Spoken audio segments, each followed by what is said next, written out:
Good morning student. Last हमने पढ़ा था अभिगमना निर्धारण की विधियां, जिसमें हमने पहली विधि पढ़ रखी थी हिटॉस विधि, जो हमने पढ़ ली है। आज हम पढ़ेंगे दूसरी विधि। अभिगमना निर्धारण की दूसरी विधि है चल सीमा विधि। दूसरी विधि कौन सी है? चल सीमा विधि या मूविंग बाउंड्री मेथड। चल सीमा विधि या मूविंग बाउंड्री मेथड। तो इस विधि द्वारा अभिगमनांक निर्धारण की इस विधि द्वारा आयनों के अभिगमनांक का यथार्थ रूप से निर्धारण किया जाता है।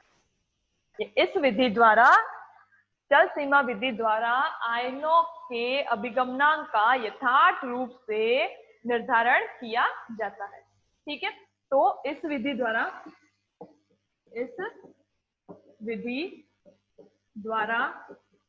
यथार्थ रूप से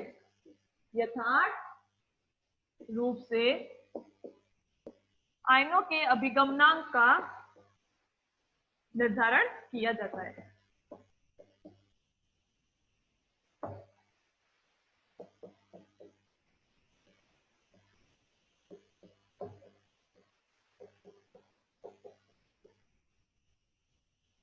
इस विधि द्वारा यथार्थ रूप से आयनों के अभिगमनांक का निर्धारण किया जाता है। अब इस विधि में एक चालकता सेल प्रयुक्त किया जाता है, या इस विधि में एक चालकता सेल होता है जिसमें दो तरह के विद्युत अपघट्य प्रयुक्त किए जाते हैं। इस विधि में, चल सीमा विधि में, एक चालकता सेल होता है जिसमें दो तरह के विद्युत अपघट्य प्रयुक्त किए जाते हैं, जिसमें पहला विद्युत अपघट्य है मुख्य विद्युत अपघट्य। मुख्य विद्युत अपघट्य। तो मुख्य विद्युत अपघट्य क्या है? कि वह विद्युत अपघट्य जिसके आयनों का अभिगमनांक ज्ञात करना है, वो क्या है? मुख्य विद्युत अपघट्य। वह विद्युत अपघट्य जिसके आयनों का अभिगमनांक ज्ञात करना है, वह विद्युत अपघट्य जिसके आयनों का अभिगमनांक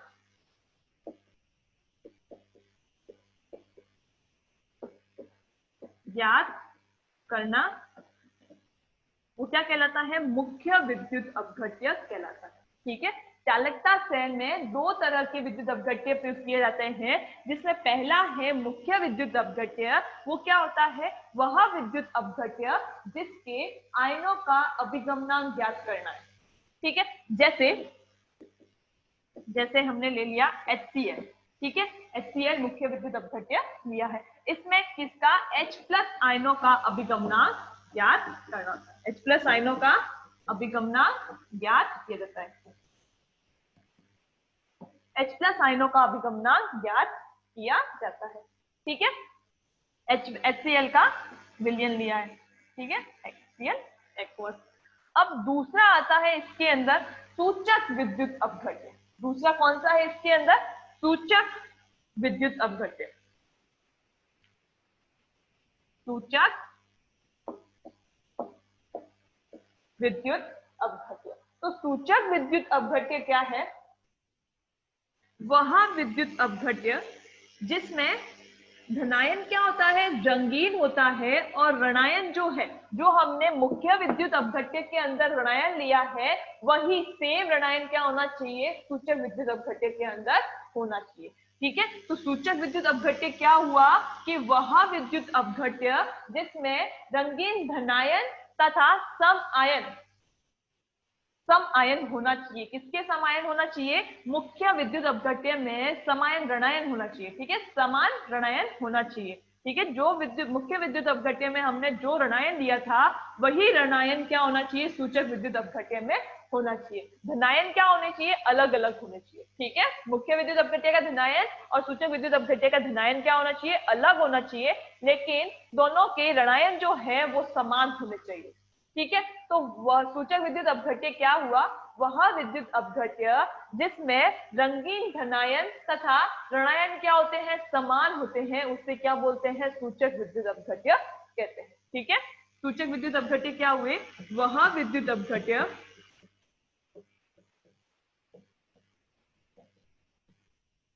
जिसमें रंगीन धनायन वह विद्युत अपघट्य जिसमें रंगीन धनायन तथा ऋणायन समान होना चाहिए, तथा ऋणायन मुख्य विद्युत अपघट्य के ऋणायन के क्या होना चाहिए, समान होना चाहिए, समान होना चाहिए। किसके समान होना चाहिए, मुख्य विद्युत अपघट्य में जो अपन ने ऋणायन लिया हुआ है वही सेम ऋणायन सूचक विद्युत अपघट्य का होना चाहिए। ठीक है, तो वो क्या हो गया, सूचक विद्युत अपघट्य कहलाता है। ठीक है, जैसे अपन ने मुख्य विद्युत अपघट्य का उदाहरण क्या लिया था, HCl लिया था। ठीक है, तो यहाँ पे H प्लस क्या है, धनायन है, और Cl माइनस क्या है, ऋणायन है। तो यहाँ पे अब हम जो भी विद्युत अपघट्य लेंगे वहां पे ऋणायन क्या होगा, Cl माइनस ही होना चाहिए। क्या होना चाहिए, Cl माइनस ही होना चाहिए, धनायन अलग लेना है। ठीक है, तो जैसे अपन ने ले लिया कैडमियम क्लोराइड CdCl2। ठीक है, तो ये ऋणायन जो है यहाँ पे भी Cl माइनस है, और ये मुख्य विद्युत अपघट्य में जो ऋणायन लिया था वो भी क्या है, Cl माइनस है। तो दोनों के ऋणायन क्या है, सेम है, लेकिन धनायन क्या है, अलग अलग है। ठीक है, और यहाँ पे धनायन क्या है, कैडमियम 2 प्लस क्या है, रंगीन है। क्या है, रंगीन है। ठीक है, तो चालकता सेल, जल सीमा विधि में एक चालकता सेल होता है जिसमें दो तरह के विद्युत अपघट्य प्रयोग किए जाते हैं। पहला मुख्य विद्युत अपघट्य, वह विद्युत अपघट्य जिसके आयनों का अभिगमनांक ज्ञात करना होता है उसे मुख्य विद्युत अपघट्य कहते हैं। और हम जो चल सीमा विधि लेंगे उसमें हम कौन सा मुख्य विद्युत अपघट्य यूज करेंगे, हम चल सीमा विधि में हम HCl मुख्य विद्युत अपघट्य को यूज करेंगे। ठीक है, और दूसरा कौन सा है, सूचक विद्युत अपघट्य। तो वो सूचक विद्युत अपघट्य क्या है, वह विद्युत अपघट्य जिसमें रंगीन धनायन तथा ऋणायन समान होना चाहिए। किसके समान होना चाहिए, जो हमने मुख्य विद्युत अपघट्य में ऋणायन लिया था वही ऋणायन क्या होना चाहिए, सूचक विद्युत अपघट्य का होना चाहिए। ठीक है, जैसे मुख्य विद्युत अपघट्य अपन ने क्या लिया था, HCl लिया था, वहां पे ऋणायन क्या था, Cl माइनस था। तो यहाँ पे हम जो भी विद्युत अपघट्य लेंगे उसमें ऋणायन क्या होना चाहिए, Cl माइनस ही होना चाहिए। ठीक है, तो यहाँ पे जैसे अपन ने लिया है, यहाँ पे कैडमियम क्लोराइड लिया है, तो यहाँ पे क्या है, Cl माइनस क्या है, ऋणायन है, जो मुख्य विद्युत अपघट्य के क्या है, समान है। ठीक है, और ऋणायन क्या होगा, अलग होगा। ठीक है, ऋणायन क्या होगा, यहाँ पे अलग होगा, जो कि क्या होता है, रंगीन, ऋणायन नहीं धनायन, सॉरी, धनायन क्या होगा, यहाँ पे दोनों के मुख्य विद्युत अपघट्य और सूचक विद्युत अपघट्य दोनों के ही धनायन क्या होंगे, अलग अलग होंगे। ठीक है, ऋणायन क्या होंगे, समान होंगे, धनायन क्या होंगे, अलग अलग होंगे। ठीक है, यहाँ पे धनायन जो है वो क्या होगा, रंगीन होगा, सूचक विद्युत अपघट्य में धनायन क्या होगा, रंगीन होगा। ठीक है, तो ये थे चालकता सेल में दो तरह के विद्युत अपघट्य यूज किए जाते हैं। फिर सूचक विद्युत अपघट्य प्रयोग करने की या चयन की प्रक्रिया क्या है, सूचक विद्युत अपघट्य के चयन की प्रक्रिया क्या होती है, कि किस तरह का हम सूचक विद्युत अपघट्य लें। ठीक है, तो उसके लिए हम देखते हैं, तो इसी के अंदर अपन नई हेडिंग लगा लेते हैं कि सूचक विद्युत अपघट्य के चयन की प्रक्रिया, कैसा सूचक विद्युत अपघट्य अपन को लेना है।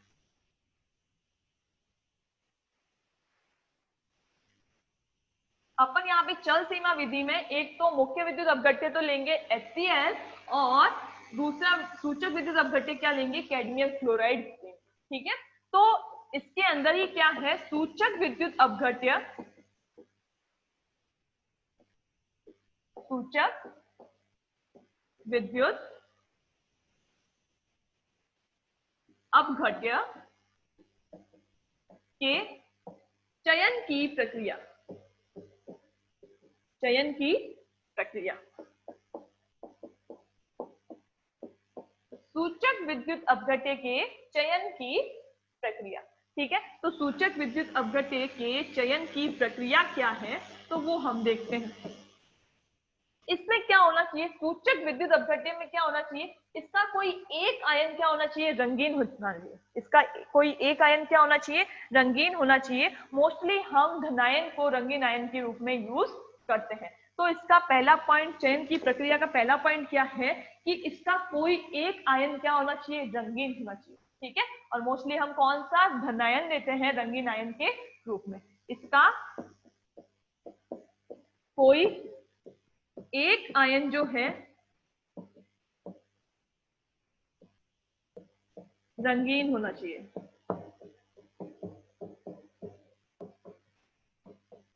ठीक है, इसका कोई एक आयन जो है वो रंगीन होना चाहिए। दूसरा, इसके चयन की प्रक्रिया का दूसरा पॉइंट क्या है कि मुख्य विद्युत अपघट्य तथा सूचक विद्युत अपघट्य के ऋणायन क्या होने चाहिए समान होने चाहिए। ठीक है, दूसरा पॉइंट ये हमने पहले पढ़ रखा है। इसके अंदर से पहले जो अपन ने पढ़ा था सूचक विद्युत अपघट्य और मुख्य विद्युत अपघट्य, ये लाइन मैंने जस्ट बताई है अभी आपको। तो क्या है, मुख्य विद्युत अपघट्य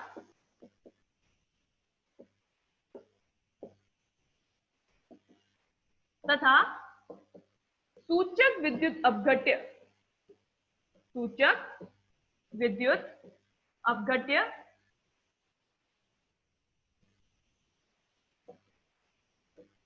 के ऋणायन क्या होने चाहिए, समान होने चाहिए। के ऋणायन समान होने चाहिए।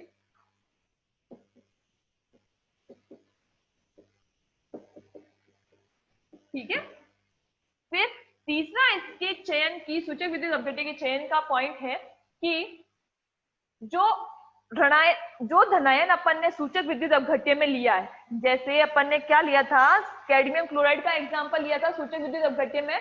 तो जो सूचक उसमें धनायन क्या है, Cd2+ है, कैडमियम 2+ है। तो वहां पे जो धनायन की गतिशीलता है, सूचक विद्युत अपघट्य में धनायन की गतिशीलता जो है वो मुख्य विद्युत अपघट्य के धनायन की गतिशीलता से क्या होनी चाहिए, कम होनी चाहिए। क्या होनी चाहिए, कम होनी चाहिए।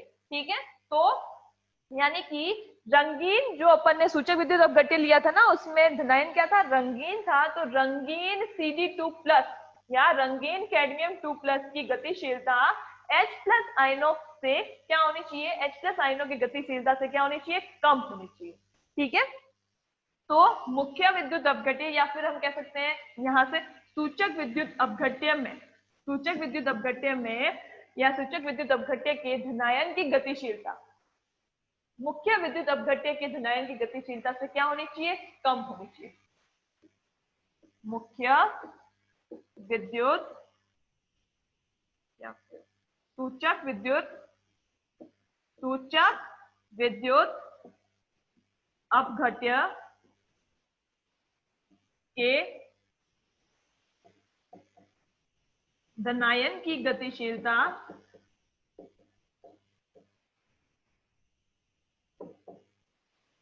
मुख्य विद्युत अपघट्य के मुख्य विद्युत अपघट्य के धनायन से क्या होनी चाहिए, कम होनी चाहिए। धनायन से कम होनी चाहिए। यानी कि जो सूचक विद्युत अपघट्य में कैडमियम, रंगीन कैडमियम 2+ आयन था, उसकी गतिशीलता जो है वो मुख्य विद्युत अपघट्य के H+ आयन से क्या होनी चाहिए, कम होनी चाहिए। ठीक है, तो सूचक विद्युत अपघट्य के धनायन की गतिशीलता मुख्य विद्युत अपघट्य के धनायन से क्या होनी चाहिए, कम होनी चाहिए। तो गतिशीलता को किसी U से दर्शाते हैं, तो UH+ यानी कि H+ की गतिशीलता किससे ज्यादा होनी चाहिए, कैडमियम 2+ से, जो अपन ने कैडमियम 2+ सूचक विद्युत अपघट्य में लिया था ना, उससे अधिक होनी चाहिए। ठीक है, तो UH+ यानी कि H+ आयनों की गतिशीलता कैडमियम 2+ की गतिशीलता से क्या होनी चाहिए, ज्यादा होनी चाहिए। यहाँ पे क्या लिखा हुआ है, U, नीचे कैडमियम 2+। ठीक है, तो H+ की गतिशीलता जो है वो कैडमियम 2+ की गतिशीलता से क्या होनी चाहिए, ज्यादा होनी चाहिए। नेक्स्ट, सूचक विद्युत अपघट्य के चयन की प्रक्रिया का नेक्स्ट पॉइंट क्या है,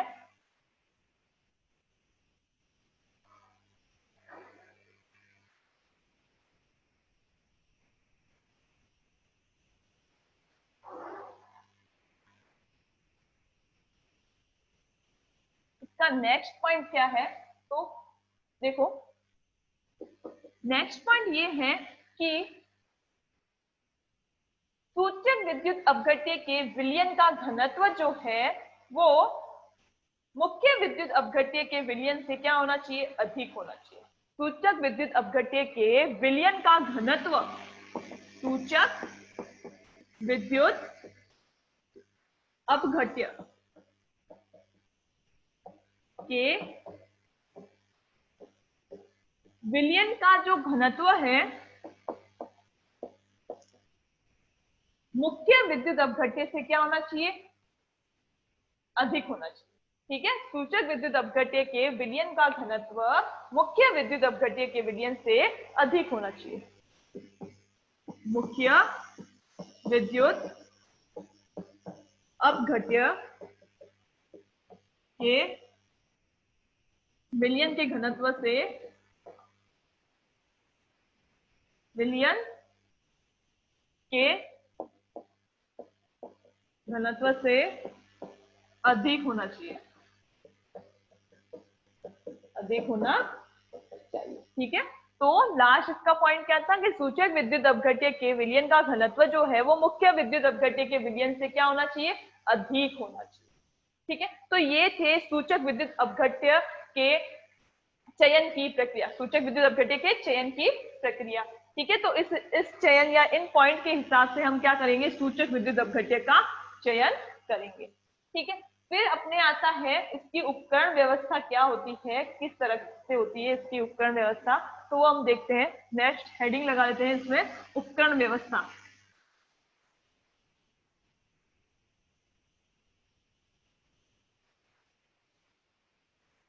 हेडिंग लगा लेते हैं, नहीं इसके अंदर उपकरण व्यवस्था कैसी होती है, इसके अंदर चल सीमा विधि के अंदर उपकरण व्यवस्था कैसी होती है, तो वो हम देखते हैं। ठीक है,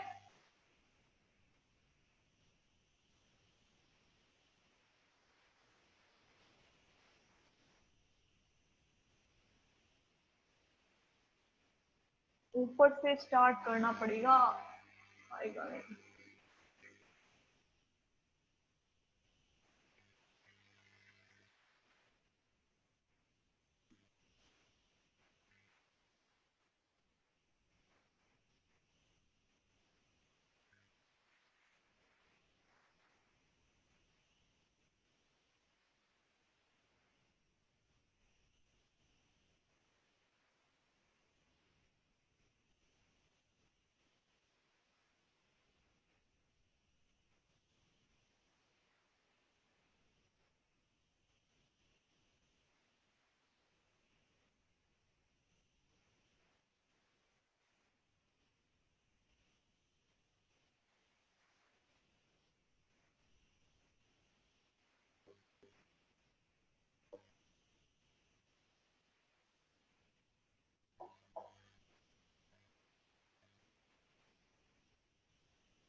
तो ये क्या है, ये है चल सीमा विधि है प्रयुक्त उपकरण।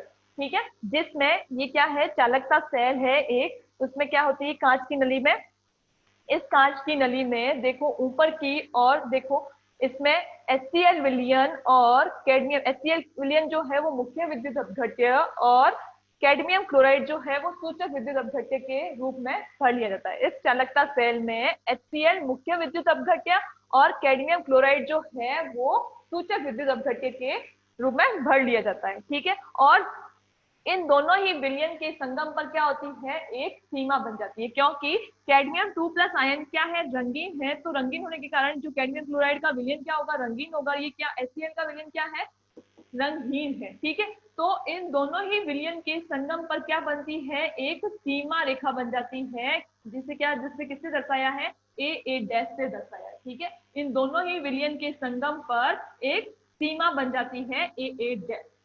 ठीक है, अब हम क्या करेंगे, देखो HCl जो अपन ने मुख्य विद्युत अपघट्य HCl और सूचक विद्युत अपघट्य कैडमियम क्लोराइड लिया है, वो उनकी सांद्रता को हम इस प्रकार से लेते हैं कि HCl का विलयन कैडमियम क्लोराइड के विलयन से हल्का हो और ये क्या रहे, ऊपर की ओर रहे। इसलिए HCl का विलयन जो है वो इस नली में ऊपर की ओर है और कैडमियम क्लोराइड का विलयन जो है वो नीचे की ओर है। ठीक है, जो हमने मुख्य विद्युत अपघट्य HCl और सूचक विद्युत अपघट्य कैडमियम क्लोराइड लिया है, उनको उनकी सांद्रता को हम इस प्रकार से लेते हैं कि HCl का विलयन कैडमियम क्लोराइड के विलयन से क्या हो, हल्का हो, और HCl जिससे HCl का विलयन क्या है, ऊपर रहे हल्के होने की वजह से, और कैडमियम क्लोराइड का विलयन नीचे रहे। ठीक है, अब इस नली के ऊपरी भाग में प्लेटिनम तार जो है वो एक कैथोड का काम करता है, और यहाँ पे नीचे वाले भाग में नली के कैडमियम, जो कैडमियम की छड़ है वो किसका काम करती है, एनोड का काम करती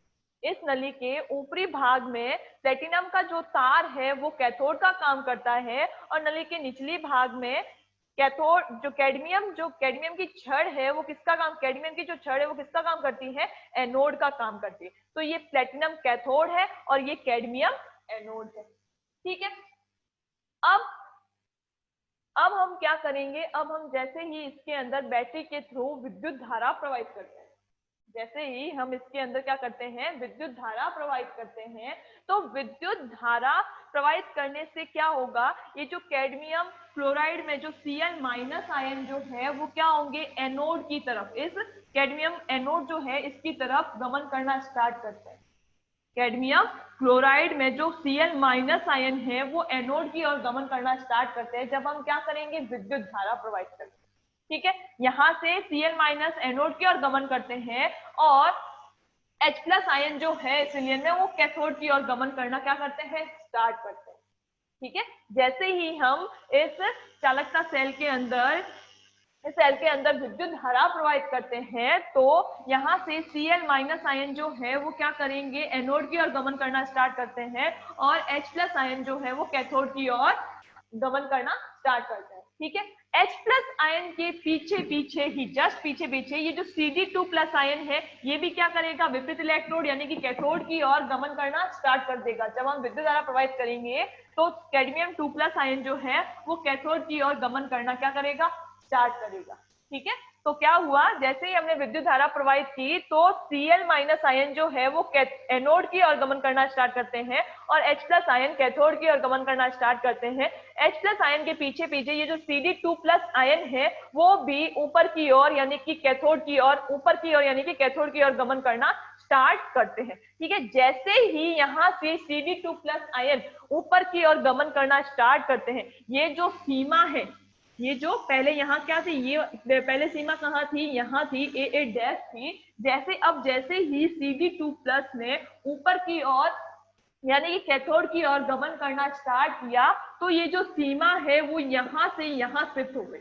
ए डैश से सीमा कहाँ शिफ्ट हो गई, बी डैश तक विस्थापित हो गई। ठीक है, क्या हुआ, जैसे ही Cd2 प्लस ने कैथोड की ओर गमन करना स्टार्ट किया तो ये सीमा जो है वो क्या हो गई, ए डैश से, ये विलयन जैसे ही Cd2 प्लस ऊपर की ओर जाएगा तो यानी कि विलयन भी ऊपर की ओर बढ़ेगा, है ना। ये इसकी सीमा जो है, इन दोनों विलयनों के संगम की जो सीमा है वो भी क्या होगी, ऊपर की ओर शिफ्ट होती है। ठीक है, तो ये जो सीमा है ए डैश वो कहाँ तक शिफ्ट हो गई, बी डैश तक शिफ्ट हो गई। और इन दोनों की यानी मान लिया इन दोनों के बीच की दूरी क्या है, ए डैश और बी डैश के बीच की दूरी ये एल है। ठीक है, सीमा ने कितनी दूरी तय करके बी डैश तक पहुंची तो एल दूरी तय की। ठीक है, तो ये जो सीमा है ए डैश वाली जो सीमा है वो कहां तक शिफ्ट हो गई, बी डैश तक शिफ्ट हो गई। ठीक है, अब माना हमने क्या किया, इसके अंदर, इस सेल के अंदर क्यू ऊष्मा प्रवाहित, माना हमने इस सेल के अंदर क्या की, क्यू ऊष्मा प्रवाहित की, जिससे क्या हुआ, ये Cd2 प्लस आयन ऊपर कैथोड की ओर गमन करना स्टार्ट किए, जिससे क्या हुआ, ये ए डैश जो सीमा है वो बी डैश तक क्या हो गई, विस्थापित हुई। ठीक है, इस विस्थापन से क्या हुआ, ये जो सीमा का विस्थापन हुआ है ना, इस विस्थापन से क्या हुआ, देखो ये सीमा जो है जब यहां से यहां तक जाएगी तो ये विलयन जो है, ये वाला विलयन भी क्या होगा, यहां तक विस्थापित होगा, यहां तक स्थानांतरित होगा। तो यानी कि माना इस विस्थापन से V सेमी क्यूब जो है वो आयतन, विलयन का आयतन क्या होता है, विस्थापित होता है। माना इस सीमा के विस्थापन से, माना सीमा के विस्थापन से क्या होता है, V सेमी क्यूब जो है, V सेमी क्यूब आयतन जो है वो विलयन का विस्थापित हुआ है। ठीक है, क्या कि जैसे ही हमने क्या किया, जैसे माना हमने इसके अंदर, सेल के अंदर क्यू विद्युत धारा या क्यू विद्युत धारा प्रवाहित की, तो विद्युत धारा प्रवाहित करने से क्या होगा, कैडमियम 2 प्लस आयन इस कैथोड की ओर गमन करना स्टार्ट करेंगे। तो जैसे ही ये Cd2 प्लस आयन कैथोड की ओर गमन करना स्टार्ट करेंगे, यानी कि ये जो सीमा है, जैसे जैसे कैडमियम 2 प्लस आयन ऊपर जाएंगे, ये सीमा जो है वो ऊपर की ओर विस्थापित होती जाएगी। ठीक है, तो सीमा ए डैश से कहां तक विस्थापित हुई, बी डैश तक विस्थापित हुई। तो इस सीमा के विस्थापन से क्या होगा, ये कैडमियम 2 प्लस के साथ में ये विलयन भी विस्थापित होगा या स्थानांतरित होगा। तो क्या हुआ, इस सीमा के विस्थापन से माना हमने V सेमी क्यूब विलयन जो है वो यहां से यहां तक विस्थापित हुआ है, माना V सेमी क्यूब विलयन जो है वो यहां से यहां तक विस्थापित हुआ है। ठीक है, और हम जानते हैं ये V सेमी क्यूब क्या है, विलयन का आयतन है। ठीक है, माना V सेमी क्यूब विलयन का आयतन जो है वो सीमा ए डैश से बी डैश तक विस्थापित हुआ है। तो V क्या है, आयतन है, और आयतन V इज इक्वल टू क्या होता है, हम सब जानते हैं, आयतन V इज इक्वल टू क्या होता है, V इज इक्वल टू होता है L इंटू ए। ठीक है, V इज इक्वल टू क्या होता है, L इंटू ए होता है। V क्या है, ये जो यहाँ से सीमा ए डैश से बी डैश तक जो विलयन स्थानांतरित हुआ था उसका क्या है, आयतन है। V क्या है, जो यहाँ से यहाँ तक विलयन स्थानांतरित हुआ था उसका आयतन है। और V क्या होता है, L इंटू ए बराबर, V सेमी क्यूब या V बराबर क्या होता है, आयतन V बराबर होता है L इंटू ए होता है। ठीक है, और ये L क्या है, ये सीमा ए डैश और बी डैश के बीच की दूरी L है। ठीक है, और ये A क्या है, तो इस नली का ये क्या है, काट क्षेत्रफल है। A क्या है, इस नली का काट क्षेत्रफल है। ठीक है। एल क्या है, इसके ए डैश और बी डैश के बीच की दूरी है, और ए क्या है, इस नली का काट क्षेत्रफल है। ठीक है। अब माना मुख्य विद्युत अपघट्य HCl, माना मुख्य विद्युत अपघट्य HCl की सांद्रता कितनी है, C ग्राम इक्विवेलेंट या C ग्राम तुल्यांक है। ठीक है। माना HCl मुख्य विद्युत अपघट्य HCl की सांद्रता C ग्राम तुल्यांक या C ग्राम तुल्यांक पर लीटर, क्या, पर लीटर।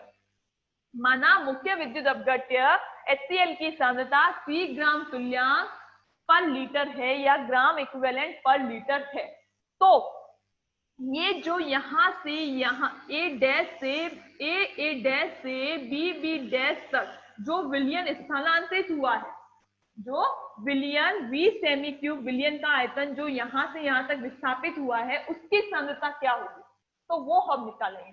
क्या कि मुख्य विद्युत, माना मुख्य विद्युत अपघट्य HCl की सांद्रता क्या है, C ग्राम तुल्यांक पर लीटर है, तो ये जो यहां से सीमा ए डैश से सीमा बी डैश तक जो V सेमी क्यूब विलयन का आयतन विस्थापित हुआ है, V सेमी क्यूब विलयन का आयतन जो विस्थापित हुआ है, उस V सेमी क्यूब विलयन की सांद्रता को हम कैसे दर्शाते हैं, तो सांद्रता C इज इक्वल टू, तो सांद्रता V सेमी क्यूब विलयन की सांद्रता C इज इक्वल टू क्या होगी, V सेमी क्यूब विलयन की सांद्रता C इज इक्वल टू, यहाँ पे सांद्रता को हमने किसमें डिनोट किया है, किसमें दर्शाया है, नॉर्मलता के रूप में दर्शाया है। यहाँ पे सांद्रता को हम किसमें लिखेंगे, नॉर्मलता के रूप में लिखेंगे। तो नॉर्मलता इज इक्वल टू क्या होता है, ग्राम इक्विवेलेंट, ग्राम इक्विवेलेंट यानी कि ग्राम तुल्यांक बटा आयतन V इंटू क्या होता है, 1000 होता है, क्या होता है, इंटू 1000। ठीक है। सांद्रता V सेमी क्यूब विलयन जो यहां से यहां तक स्थानांतरित विलयन है, उस V सेमी क्यूब विलयन की सांद्रता C इज इक्वल टू क्या है, उसको नॉर्मलता के रूप में लिया है सांद्रता को, तो N इज इक्वल टू क्या आया, ग्राम तुल्यांक बटा ग्राम तुल्यांक बटा आयतन V जो किसमें है, सेमी क्यूब में है, इंटू 1000। ठीक है।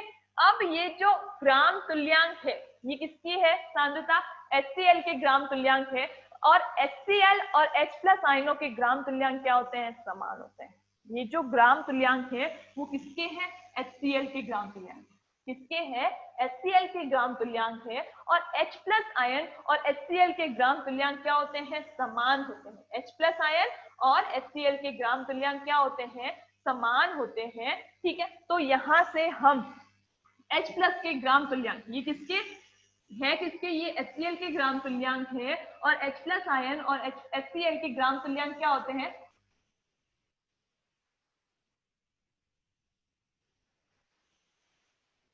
H प्लस आयन और HCl के ग्राम तुल्यांक क्या होते हैं, समान होते हैं, जिस वजह से क्या होगा, तो ये ग्राम तुल्यांक अपन ने मान लिया H प्लस के, तो H प्लस के ग्राम तुल्यांक, ग्राम इक्विवेलेंट क्या हो जाएगा, C इंटू V, क्या हो जाएगा, C इंटू V, और ये 1000 जो है वो क्या आ जाएगा, अपॉन में आ जाएगा। ठीक है। सांद्रता V सेमी क्यूब विलयन की सांद्रता, V सेमी क्यूब विलयन की सांद्रता क्या आई, सांद्रता को हमने नॉर्मलता के रूप में लिया है, तो नॉर्मलता बराबर क्या होता है, ग्राम इक्विवेलेंट अपॉन आयतन किसमें है, सेमी क्यूब में है, इंटू 1000। ठीक है। अब ये जो ग्राम तुल्यांक है HCl के ग्राम तुल्यांक है, और HCl और H प्लस आयन के ग्राम तुल्यांक क्या होते हैं, समान होते हैं, तो हम यहाँ पे H प्लस ये किसके ले सकते हैं, H प्लस के ग्राम तुल्यांक के रूप में लेंगे, तो H प्लस के ग्राम तुल्यांक क्या हुआ, C इंटू V अपॉन में क्या आ जाएगा, 1000 आ जाएगा। ठीक है। और V की जो वैल्यू अपन ने अभी बताई थी, V इज इक्वल टू क्या होता है, L इंटू A होता है ना, तो H प्लस के ग्राम तुल्यांक बराबर क्या आ जाएगा, C L into A, CLA upon 1000। ठीक है। तो ये H प्लस के ग्राम तुल्यांक, H प्लस के ग्राम तुल्यांक, या हम कह सकते हैं H प्लस की सांद्रता, या हम कह सकते हैं H प्लस की सांद्रता, या H प्लस के ग्राम तुल्यांक किसके बराबर आई, CLA अपॉन 1000 की, CLA अपॉन 1000 के बराबर आया। ठीक है। अब हम फैराडे का नियम यूज करते हैं। किसका यूज करते हैं? फैराडे का नियम यूज करते हैं। तो फैराडे के नियम से क्या होता है? फैराडे के नियम से होता है, माना अब हम फैराडे का यूज करेंगे नियम, फैराडे के नियम से, फैराडे के नियम से, ठीक है। माना 1 ग्राम इक्विवेलेंट द्वारा प्रवाहित विद्युत की मात्रा कितनी है? 1 फैराडे। 1 ग्राम इक्विवेलेंट द्वारा प्रवाहित विद्युत की मात्रा, 1 ग्राम इक्विवेलेंट द्वारा प्रवाहित विद्युत की मात्रा बराबर कितनी है? 1 फैराडे। फैराडे के नियम से माना 1 ग्राम इक्विवेलेंट द्वारा प्रवाहित विद्युत की मात्रा कितनी है? 1 फैराडे है। तो CLA अपॉन 1000 ग्राम इक्विवेलेंट द्वारा प्रवाहित विद्युत की मात्रा क्या होगी? तो CLA अपॉन 1000 ग्राम इक्विवेलेंट द्वारा प्रवाहित विद्युत की मात्रा क्या होगी? विद्युत की मात्रा होगी CLA अपॉन 1000 फैराडे। क्या होगी? CLA upon 1000 Faraday. ठीक है। तो देखो फैराडे के नियम से क्या किया हमने? 1 ग्राम इक्विवेलेंट द्वारा प्रवाहित विद्युत की मात्रा 1 फैराडे है। तो CLA अपॉन 1000 ग्राम इक्विवेलेंट द्वारा, CLA अपॉन 1000 ग्राम इक्विवेलेंट द्वारा प्रवाहित विद्युत की मात्रा क्या होगी? CLA upon 1000 Faraday. ठीक है। 1 फैराडे है, 1 ग्राम इक्विवेलेंट द्वारा प्रवाहित विद्युत की मात्रा कितनी है? 1 फैराडे है। तो CLA अपॉन 1000 ग्राम इक्विवेलेंट द्वारा प्रवाहित विद्युत की मात्रा क्या होगी? CLA upon 1000 Faraday. ठीक है। तो ये आ गई। और ये CLA अपॉन 1000 क्या है? ये H प्लस की सांद्रता है या H प्लस के ग्राम तुल्यांक है। ठीक है। तो अपन यहाँ पे CLA अपॉन 1000 की जगह अपन क्या लिख सकते हैं? H प्लस के ग्राम तुल्यांक द्वारा प्रवाहित विद्युत की मात्रा, या फिर हम ये कह सकते हैं कि H प्लस की सांद्रता द्वारा प्रवाहित या H प्लस आयनों द्वारा प्रवाहित विद्युत की मात्रा। ठीक है। ये CLA अपॉन 1000 क्या है? ये H प्लस के ग्राम तुल्यांक है, या फिर हम कह सकते हैं H प्लस की सांद्रता, H प्लस आयनों की सांद्रता है। ठीक है। तो हम इसकी जगह CLA अपॉन 1000 की जगह अपन ये भी लिख सकते हैं कि H प्लस के ग्राम तुल्यांक द्वारा प्रवाहित विद्युत की मात्रा या फिर H प्लस आयनों के द्वारा प्रवाहित विद्युत की मात्रा क्या होगी? CLA upon 1000 Faraday. ठीक है। अब इस उपकरण में प्रवाहित कुल विद्युत की मात्रा जो है, विलयन में प्रवाहित विद्युत की कुल मात्रा का निर्धारण जो है वो किसके द्वारा कर सकते हैं? वोल्टामीटर के द्वारा कर सकते हैं। ठीक है। ये क्या है? वोल्टामीटर है। तो विलयन में प्रवाहित कुल विद्युत की मात्रा जो है वो हम वोल्टामीटर के द्वारा ज्ञात कर सकते हैं। ठीक है। तो अब हम क्या करेंगे? H प्लस आयनों का अभिगमनांक ज्ञात करेंगे। तो H प्लस आयनों का अभिगमनांक ज्ञात करने के लिए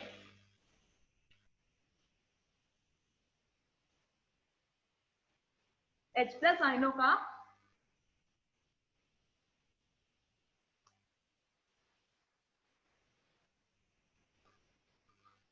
अभिगमनांक ज्ञात करना है। तो H प्लस आयन का अभिगमनांक, अतः H प्लस आयन का अभिगमनांक,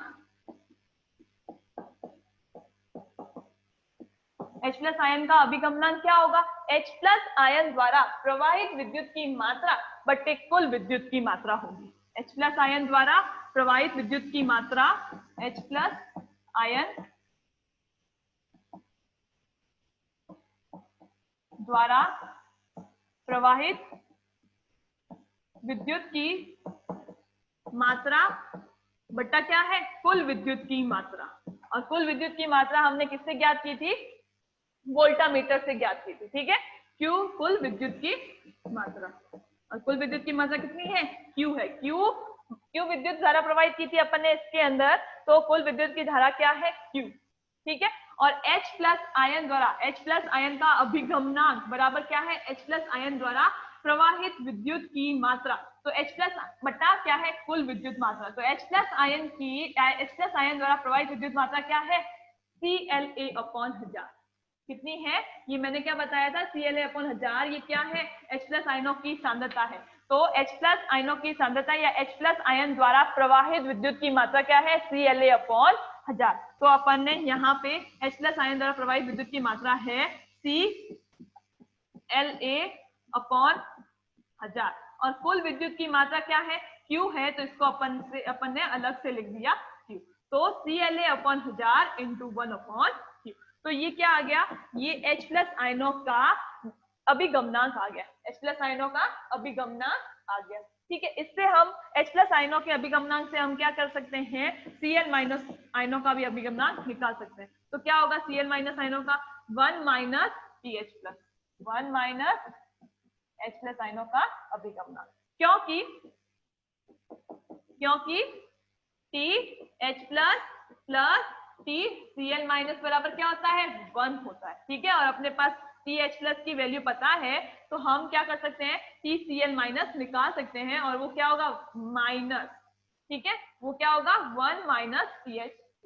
ठीक है, तो क्योंकि TH+ प्लस TCl- किसके बराबर होता है? 1 के बराबर होता है, तो TCl- क्या हो जाएगा? 1 - TH+।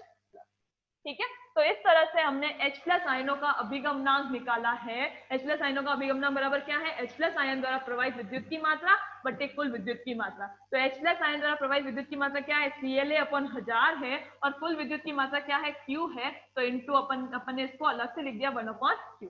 ठीक है, तो ये H+ आयनों का अभिगमनांक आ गया। अब हम इससे Cl- आयनों का अभिगमनांक भी निकाल सकते हैं। तो Cl- आयनों का अभिगमनांक बराबर क्या हो गया? 1 - TH। ठीक है, तो ये थी अपनी चल सीमा विधि, अभिगमनांक ज्ञात करने की, अभिगमनांक का निर्धारण करने की चल सीमा विधि।